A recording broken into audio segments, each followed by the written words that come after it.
Thank you, Chairman Roy. Thanks for holding this hearing and especially for your fights over the past several years to promote fiscal prudence in Washington and very boldly standing up for the American taxpayer. So we really appreciate that.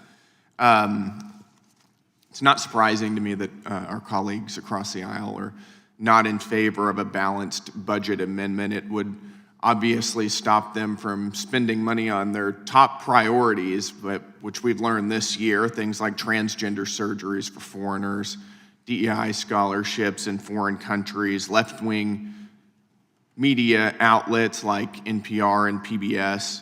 Would stop them from funding the NGO industrial complex that's facilitated mass migration into our country, and all of the various other wasteful government programs that we've been fighting to slash over the past year since I've been in Congress, at least. Those are precisely the types of programs that I would like to see cut, and why, amongst other reasons, I think that a balanced budget would in fact be prudent. Every dollar that we spend right now above what we take in revenue is money that our children and grandchildren are going to have to pay back.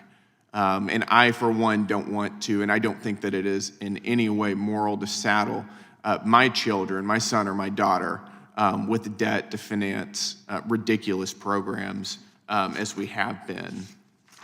With that said, I want to thank the witnesses for being here. Really appreciate y'all's time. Ms. Modney, I agree that with you that achieving a balanced budget requires a significant decrease in spending. Do you know what the deficit was in 2019? I'm sure that you have it in front of you, sir, so I'm going to concede. $984 billion. Do you know what the deficit is now? It's not good. Not good. A lot more than that, isn't it? Yes, absolutely, sir. How much? Do you know how much it is? Yes, we are at Estimated to be $1.9 trillion. There we go, $1.8 trillion. I think it's actually 1.9 now. Got it. And during that time, we've also seen spending balloon and revenue not be able to keep up, of course. That's resulted in nearly a doubling of the deficit in 6 years. One of the things that we worked on as part of the tax package that we passed earlier this year was reducing wasteful spending. We cut spending by $1.5 trillion, the biggest mandatory spending reduction in our country's history. Would love to hear your thoughts on the work that we did as part of that spending reduction. What portions of that do you think were the most beneficial? It's a little difficult for me to choose just one piece of it that was the most beneficial, but I do think that there were some significant wins. As we mentioned, we prevented a tax hike on the American people and specifically working families, so I would be remiss not to mention that. But in terms of your question on cuts, we eliminated $1.5 trillion in federal spending. That's going to reduce inflation significantly. One of the pieces of the One Big Beautiful Bill Act that I am most in favor of is that we really started refocusing Medicaid on the vulnerable populations.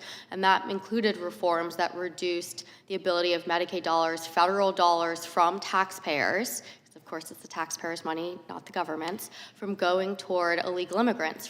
We also ensured that those who can work must work in order to access Medicaid dollars. That's really important, not just in terms of our fiscal health as a nation, but because these programs were designed as safety net programs for the most vulnerable, and this helps refocus them.